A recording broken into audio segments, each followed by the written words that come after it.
कह रहा है भाई 20 क्विंटल चावल एक आदमी लाया 8,580 रुपए के खरीद के। तो 8,580 रुपए के अगर वो 20 क्विंटल चावल खरीद के लाया है तो इस बात का स्पष्ट मतलब है कि 1 क्विंटल 2 4 2 दूनी 4 2 दूनी 18 429 रुपए प्रति क्विंटल की दर से मेरे प्यारे बच्चे वो चावल खरीद के लाया। जैसे मान लो एग्जांपल के तौर पे क्या कि भाई ये है होलसेलर, ये है होलसेलर, होलसेलर माने थोक व्यापारी, थोक व्यापारी, और ये है रिटेलर, ये है रिटेलर फुटकर विक्रेता। मान लीजिए आपके पापा की दुकान है परचून की, या आपके पापा की परचून की दुकान।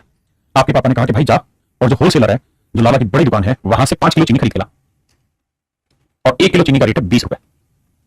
1 किलो चीनी का रेट है 20 रुपए, तो ये पकड़ 100 रुपए, और जब 5 किलो चीनी लेके आ लाला की दुकान से, लाला की दुकान से 5 किलो चीनी लिया। अब बाबू हुआ क्या, आप गए और लाला को आपने 100 रुपए दिया और 5 किलो चीनी दे दे। लाला ने कहा ठीक है दे रहा हूं भाई। लाला ने भैया एक पन्नी दे दी तुमको, समझो यही पन्नी दे दी भैया, ले भाई इस पन्नी में 5 किलो चीनी मैंने डाल दी। कितने किलो चीनी डाल दी? 5 किलो चीनी डाल दी। अब इसे ऐसे हाथ में टाइट पकड़ और जा अपनी दुकान पे धीरे धीरे करके, ध्यान रखियो गिराइयो मत चीनी। अब भैया 5 किलो चीनी तुम यहां से लेके निकले और पीछे कोई शराबी बैठा था, उसने इसमें सुई मार दी, नहीं छेद कर दिया पन्नी में। तो हुआ क्या कि धीरे धीरे धीरे चीनी गिरती रही। आप चलते रहे, चीनी गिरती रही, आप चलते रहे अपनी दुकान तक, चीनी गिरती रही, आप चलते रहे, चीनी गिरती रही। और जब आप अपने दुकान पे आ गए तो आपके पिताजी ने कहा बेटे ला जरा चीनी तोले। तो जब दुकान पे यहाँ लाए तो चीनी पता चला रास्ते में गिरते गिरते आपके पास 4 किलो रहेगी। तो मेरे भैया मुझे ये बताओ कि आप ग्राहक को बेच कितनी दोगे? 5 किलो चीनी बेचोगे आप 4 किलो? आपको सर 5 किलो तो मेरे पास ही नहीं है, 4 ही बेच पाएंगे।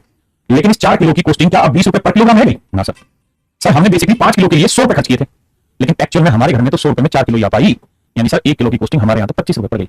हम खरीद के जरूर लाए 20 रुपए किलो के हिसाब से, लेकिन हमारे घर में 25 रुपए किलो पड़ गई सर। तो क्या करें? करेंगे सर कुछ ना कुछ। आओ पहले इतनी बात समझो।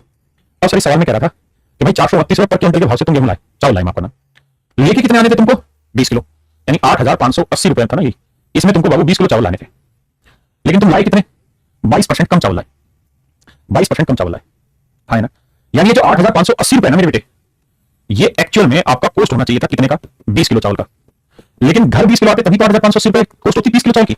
लेकिन जब घर पे आए तो पता चला कि 22% चावल तो तुम्हें उड़ा दिए। तो इसका मतलब आप अपने घर कितने लेके आ पाए? केवल 78% चावल, क्योंकि 100 में से 22% में से 22% गया तो 78% चीज बची।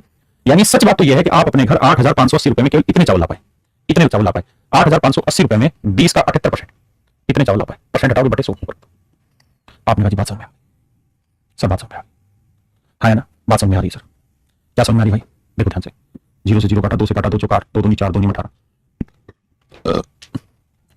अब भैया काटो, वहां से काटना तो पड़ेगा।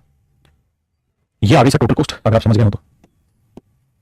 यानी सर सच बात यह है कि 1 किलो चावल इतने का पड़ा, कितने का? 429 गुना 100 बटे 78। 1 किलो चावल इतने का पड़ा, ठीक है जी। अब कहता है कि हम इसमें 20% प्रॉफिट कमाना चाहते हैं। अगर आप 20% प्रॉफिट कमाना चाहते हैं तो 20% की फ्रैक्शन होती है 1/5, यानी 5 में चीज खरीदी तो 1 कलाव लेकर बेचना चाहोगे? हाँ सर।